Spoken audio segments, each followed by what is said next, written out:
ಕರ್ನಾಟಕ ತತ್ತರಿಸಿ ಹೋಗಿದೆ. ಗೋಕಾಕ್ ಪಟ್ಟಣಕ್ಕೆ ಜಲಗಂಡಾಂತರ. ಗೋಕಾಕ್ನ ಲೋಳಸೂರು ಸೇತುವೆ ಮುಳುಗಡೆ ಆಗಿದೆ. ಗೋಕಾಕ್ನ ಪಟ್ಟಣಕ್ಕೆ ಜಲಗಂಡಾಂತರ ಎದುರಾಗಿದೆ. ಸೇತುವೆ ಮುಳುಗಡೆ ಆಗಿದೆ. ಮಹಾ ಮಳೆಗೆ ಉತ್ತರ ಕರ್ನಾಟಕ ತತ್ತರಿಸಿ ಹೋಗಿದೆ. ಎಲ್ಲಿ ನೋಡಿದ್ರು ಅಲ್ಲಿ ನೀರು ತುಂಬಿಕೊಂಡಿದೆ. ಗೋಕಾಕ್ನ ಲೋಳಸೂರು ಸೇತುವೆ ಮುಳುಗಡೆ ಆಗಿದೆ. ಮಟನ್ ಮಾರ್ಕೆಟ್ಗೆ ನುಗ್ಗಿದೆ ನೀರು. ಭಾರಿ ಮಳೆಗೆ ಗೋಕಾಕ್ನ ಜನ ಕಂಗಾಲಾಗಿದ್ದಾರೆ. ಮನೆಗಳು ಸಂಪೂರ್ಣ ನೆಲಸಮ ಆಗಿದೆ. ರಸ್ತೆ ಜಲಾವೃತವಾಗಿದೆ. ಗೋಕಾಕ್ಗೆ ಡಿಸಿ ಮೊಹಮ್ಮದ್ ರೋಷನ್ ಭೇಟಿ ನೀಡಿದ್ದಾರೆ. 500ಕ್ಕೂ ಅಧಿಕ ಕಾಳಜಿ ಕೇಂದ್ರ ತೆರೆಯುವುದಕ್ಕೆ ಸಿದ್ಧತೆ ನಡೆದಿದೆ. ನಿಪ್ಪಾಣಿ ಗೋಕಾಕ್ನಲ್ಲಿ ಕಾಳಜಿ ಕೇಂದ್ರ ಆರಂಭ ಆಗುತ್ತೆ. ದೃಶ್ಯದಲ್ಲಿ ನೀವು ನೋಡ್ತಾ ಇದ್ದೀರಿ. ಮಹಾ ಮಳೆಗೆ ಉತ್ತರ ಕರ್ನಾಟಕ ಹೇಗಾಗಿದೆ ಅಂತ. ರಸ್ತೆ ಮೇಲೂ ಕೂಡ ನೀರು ಉಕ್ಕಿ ಹರಿತಾ ಇದೆ. ಸೇತುವೆ ಇದು. ಗೋಕಾಕ್ನ ಲೋಳಸೂರು ಸೇತುವೆ ಮುಳುಗಡೆ ಆಗಿದೆ. ಮಳೆಯ ಆರ್ಭಟಕ್ಕೆ ಉತ್ತರ ಕರ್ನಾಟಕದಲ್ಲಿ ಪರಿಸ್ಥಿತಿ ಹೇಗಿದೆ ಅನ್ನೋದರ ಡ್ರೋನ್ ದೃಶ್ಯವನ್ನ ನೀವು ನೋಡ್ತಾ ಇದ್ದೀರಿ. ಮಹಾ ಮಳೆಗೆ ಜನ ಕಂಗಾಲಾಗಿದ್ದಾರೆ.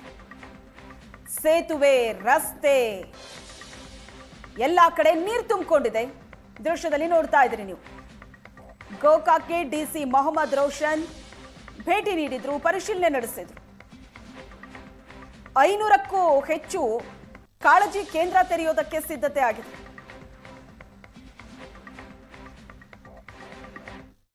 ಪಶ್ಚಿಮ ಘಟ್ಟ ಪ್ರದೇಶ ಹಾಗೂ ಬೆಳಗಾವಿ ಜಿಲ್ಲೆಯಾದ್ಯಂತ ಮಳೆ ಆಗ್ತಿರುವಂಥದ್ದು. ಈ ಕಾರಣಕ್ಕೆ ಜಿಲ್ಲೆಯಲ್ಲಿ ಪ್ರವಾಹದ ಪರಿಸ್ಥಿತಿ ಕೂಡ ನಿರ್ಮಾಣವಾಗಿರುವಂಥದ್ದು. ಅದರಲ್ಲೂ ಪ್ರಮುಖವಾಗಿ ಬೆಳಗಾವಿಯ ಪ್ರಮುಖ ರಾಜ್ಯ ಹೆದ್ದಾರಿಗ ಮುಳುಗಡೆಯಾಗಿರುವಂಥದ್ದು. ದೃಶ್ಯದಲ್ಲಿ ಕೂಡ ನೋಡ್ತಿರುವಂಥದ್ದು ಏನು ಶಂಕರೇಶ್ವರ ಹಾಗೂ ಸವದತ್ತಿ ಸಂಪರ್ಕಿಸತಕ್ಕಂತಹ ರಾಜ್ಯ ಹೆದ್ದಾರಿ ಇದು ಸಂಪೂರ್ಣವಾಗಿ ಮುಳುಗಡೆಯಾಗಿರುವಂಥದ್ದು. ಹೀಗಾಗಿ ಬೆಳಗ್ಗೆಯಿಂದ ಈ ಒಂದು ಮಾರ್ಗದಲ್ಲಿ ಸಂಚಾರವನ್ನು ಜಿಲ್ಲಾಡಳಿತ ಸ್ಥಗಿತಗೊಳಿಸಿರುವಂಥದ್ದು. ಅದರಲ್ಲೂ ಪ್ರಮುಖವಾಗಿ ಗೋಕಾಕ್ ಬರಲಿರತಕ್ಕಂತಹ ಲೋಳಸೂರಿನಲ್ಲಿ ಘಟಪ್ರಭಾ ನದಿಗೆ ಅಡ್ಡಲಾಗಿ ಒಂದು ಏನು ಸೇತುವೆಯನ್ನು ಕಟ್ಟಲಾಗಿತ್ತು. ಆ ಸೇತುವೆ ಈಗ ಸಂಪೂರ್ಣವಾಗಿ ಘಟಪ್ರಭಾ ನದಿಗೆ ಆವರಿಸಿರುವ ಕಾರಣಕ್ಕೆ ಏನು ಶಂಕೇಶ್ವರದಿಂದ ಗೋಕಾಕ್ಗೆ ಹೋಗ್ತಕ್ಕಂಥ ಅಥವಾ ಗೋಕಾಕಿಂದ ಮೂಡಲಿಗೆ ಹತ್ತನಿಗೆ ಹೋಗ್ತಕ್ಕಂತಹ ಮಾರ್ಗಗಳ ಸಂಚಾರವನ್ನು ಬಂದ್ ಮಾಡಲಾಗಿದೆ. ಜೊತೆಗೆ ಪರ್ಯಾಯ ಮಾರ್ಗವನ್ನು ಬಳಸಿಕೊಂಡು ಈ ಒಂದು ಸಂಚಾರಕ್ಕೆ ಏನು ಪೊಲೀಸರು ಕೂಡ ಸೂಚನೆ ನೀಡುವಂಥದ್ದು. ಹೀಗಾಗಿ ಸಾಕಷ್ಟು ಪ್ರಮಾಣದಲ್ಲಿ ಈಗಾಗಲೇ ಹಿಡಕಲ್ ಜಲಾಶಯದಿಂದ 35,000 ಕ್ಯೂಸೆಕ್ಸ್ ನೀರನ್ನು ಬಿಟ್ಟರೆ, ಮತ್ತೊಂದೆಡೆ ಘಟಪ್ರಭಾ ಒಳಹರಿವು ಕೂಡ 51,000 ಕ್ಯೂಸೆಕ್ಸ್ ಇದೆ. ಯಾಕಂತಂದ್ರೆ ಮಾರ್ಕಂಡೆ ಹಾಗೂ ಹಿರಣ್ಯಕೇಶಿ ಮತ್ತು ಬಳ್ಳಾರಿನಾಳ ನದಿ ಕೂಡ ಹಿಡಕಲ್ ಜಲಾಶಯ ಜೊತೆಗೆ ಬರ್ತಿರೋ ಹಿನ್ನೆಲೆಯಲ್ಲಿ 51,000 ಕ್ಯೂಸೆಕ್ಸ್ ನೀರು ಇಲ್ಲಿ ಬರ್ತಿರೋ ಹಿನ್ನೆಲೆಯಲ್ಲಿ ಗೋಕಾಕ್ ನಗರದಲ್ಲಿ ಕೂಡ ಕೆಲವೊಂದು ಬಡಾವಣೆಗಳು ಕೂಡ ಮುಳುಗಡೆ ಆಗಿರುವಂಥದ್ದು. ಮತ್ತೊಂದೆಡೆ ಗೋಕಾಕ್ ಪುರದಲ್ಲಿರತಕ್ಕಂತಹ ಲೋಳಸೂರು ಸೇತುವೆ ಕೂಡ ಮುಳುಗಡೆ ಆಗಿರುವಂಥದ್ದು. ಹೀಗಾಗಿ ಬೆಳಗ್ಗೆ 6 ಗಂಟೆಯಿಂದ ಈ ಲೋಳಸೂರು ಸೇತುವೆ ಮೇಲೆ ಸಂಚಾರ ಸಂಪೂರ್ಣವಾಗಿ ಸ್ಥಗಿತಗೊಳಿಸಲಾಗಿದೆ. ಎರಡೂ ಕಡೆ ಬ್ಯಾರಿಕೇಡ್ನ ಅಳವಡಿಕೆ ಮಾಡಿ ಗೋಕಾಕ್ ನಗರದ ಪೊಲೀಸರಿಗೆ ಅಲ್ಲಿ ನಿಯೋಜನೆ ಕೂಡ ಮಾಡಲಾಗಿದೆ. ಅದ್ರ ಜೊತೆಗೆ ಯಾವುದೇ ರೀತಿಯ ಹುಚ್ಚಾಟಗಳನ್ನು ಮಾಡಬಾರದು ಅನ್ನೋ ಕಾರಣಕ್ಕೆ ಈ ಒಂದು ಏನು ಅಗತ್ಯ ಕ್ರಮಗಳನ್ನು ಕೂಡ ಕೈಗೊಂಡಿರುವಂಥದ್ದು. ಹೀಗಾಗಿ ಈಗೇನು ಪ್ರವಾಹ ಪೀಡಿತ ಪ್ರದೇಶದಲ್ಲಿ ಸ್ವತಃ ಬೆಳಗಾವಿ ಜಿಲ್ಲಾಡಳಿತ ಕೂಡ ಬಂದು ವೀಕ್ಷಣೆಯನ್ನು ಮಾಡ್ತಿರುವಂಥದ್ದು.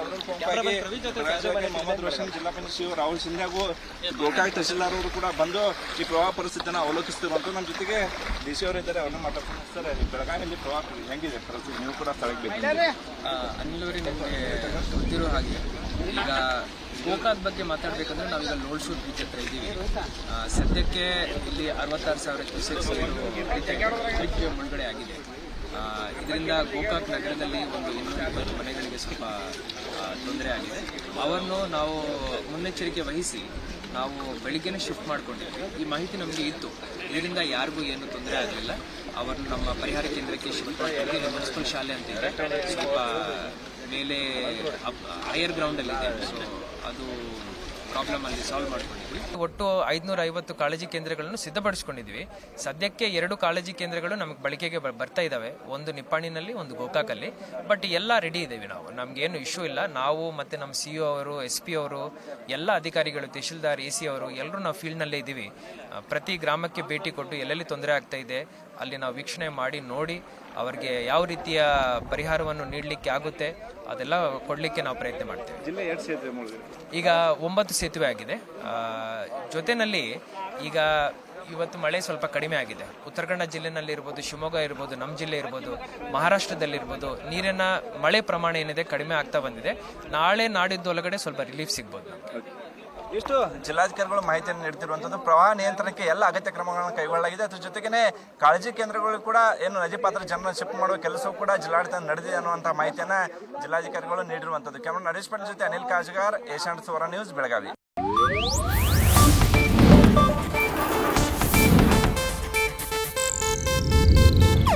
ಇದು ಏಷ್ಯಾನೆಟ್ ನ್ಯೂಸ್ ನೆಟ್ವರ್ಕ್ ಪ್ರಸ್ತುತಿ.